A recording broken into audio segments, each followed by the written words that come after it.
Media के सामने रोए हिमाचल के राजकुमार वीरभद्र सिंह का कांग्रेस में हुआ बड़ा अपमान।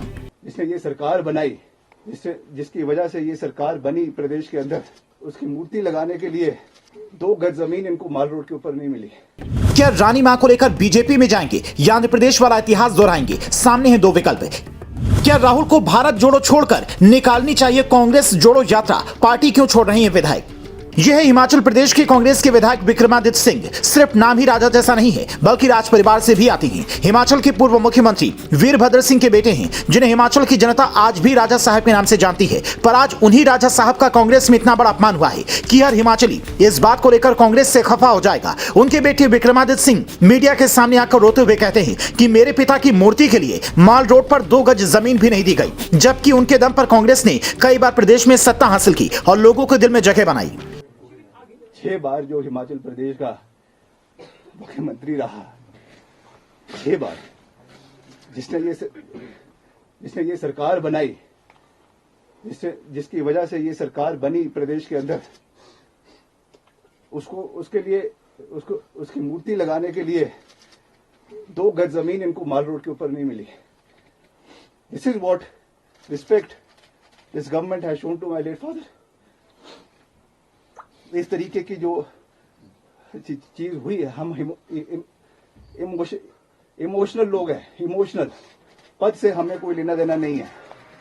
हमको ये कोई लेना देना नहीं है कि सरकार रहती है कि नहीं रहती है, हम पद पे रहते हैं कि नहीं रहते हैं, मगर एक रिगार्ड, एक रिस्पेक्ट जो होनी चाहिए थी। बारी बारी बोलने के बावजूद जो चीज ये नहीं कर सके, ये बहुत दुर्भाग्यपूर्ण है।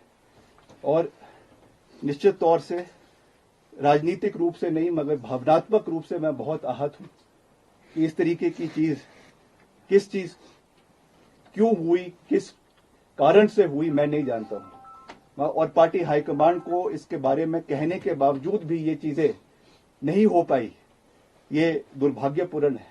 इसके बारे में हाईकमांड को देखना चाहिए, इन चीजों को देखना चाहिए। जैसा मैंने कहा, हिमाचल के लोग बहुत भावुक है, इमोशनल है। हर चीज राजनीतिक पैमाने से नहीं तोली जा सकती है। हर चीज को जो है राजनीतिक दृष्टिकोण से नहीं देखना चाहिए। कुछ चीजें भावनात्मक होती है, कुछ चीजें राजनीति से ऊपर उठकर होती है। और इसमें एज अ सन मुझे इस चीज का बिल्कुल भी, इस चीज पे जो है वो अच्छा नहीं लगा, और मैं आज इस चीज को जाहिर कर रहा हूं। और I am sure in the times to come, मुझे लगता है कि पार्टी इस चीज के बारे में जो है वो संज्ञान लेगी और इस चीज को आने वाले समय में जो है वो देखा जाएगा। आज मैं सिर्फ इतना कहना चाहता हूं कि हमने पार्टी का हमेशा हर जंक्चर पर साथ दिया है। और पिछले कल भी बहुत स्पेकुलेशंस थी, बहुत तरीके के अफवाहों के बाजार गर्म थे, मगर हमने पार्टी का समर्थन किया है। पार्टी के हाईकमांड का जो आदेश था उसको हमने पूरा किया है। और जैसा मैंने कल कहा कि हाईकमांड का जो विश्वास हम में रहा है उसको हमने पूरा किया है। और आने वाले समय में भी मैं ऐसा कोई कदम नहीं उठाऊंगा जो किसी को ह्यूमिलेट करे, प्रदेश की जनता को ह्यूमिलेट करे, या जो है लक्ष्मण रेखा से बाहर निकल कर हो। मैं आज केवल इस प्रेस कॉन्फ्रेंस के माध्यम से ये कहना चाहता हूं कि वर्तमान परिस्थिति में मेरा इस सरकार में बने रहना ठीक नहीं है। इसलिए आज मैंने ये निर्णय लिया है that I am resigning from the council of ministers.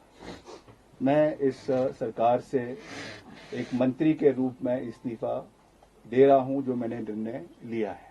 इस बात को बताते हुए विक्रमादित्य सिंह रोने लगे। उनकी रानी मां यानी कि प्रतिभा सिंह को भी पति का यह अपमान बर्दाश्त नहीं हुआ होगा, इसीलिए दोनों मां बेटे के सुर राम मंदिर उद्घाटन के वक्त से ही बदले नजर आ रही हैं। बीजेपी ने सुर को भांपा और तुरंत राम मंदिर का उद्घाटन का न्योता भी दे दिया। और तब विक्रमादित्य सिंह ने पार्टी लाइन से हटकर राम मंदिर उद्घाटन समारोह में शिरकत की, जिसके बाद ये चर्चा उठने लगी कि विक्रमादित्य सिंह बीजेपी ज्वाइन कर सकते हैं। पर उनके बयान से इस बात का संकेत नहीं मिलता। राजनीतिक मामलों के कई बड़े जानकार कहते हैं कि विक्रमादित्य सिंह बीजेपी में न जाकर आंध्र प्रदेश वाला इतिहास दोहरा सकते हैं। आंध्र प्रदेश में भी कुछ ऐसा ही हाल वहां के पूर्व मुख्यमंत्री राजशेखर रेड्डी के परिवार के साथ हुआ था। जब राजशेखर रेड्डी का निधन हुआ तो कांग्रेस ने ना तो उनकी पत्नी को सीएम बनाया, ना ही बेटे जगनमोहन रेड्डी को तवज्जो दी। मजबूरन जगनमोहन रेड्डी को अपनी पार्टी बनानी पड़ी और आज वही पार्टी YSRCP आंध्र प्रदेश की सत्ता में है और जगनमोहन रेड्डी उसके मुख्यमंत्री हैं और अब पिता का नाम आगे बढ़ा रही हैं। जिस 2 गज जमीन और सम्मान के लिए विक्रमादित्य को रोना पड़ रहा है वो उन्हें अपनी पार्टी बनाकर भी आसानी से मिल सकता है। इस स्थिति में आप उन्हें क्या सलाह देना चाहेंगे?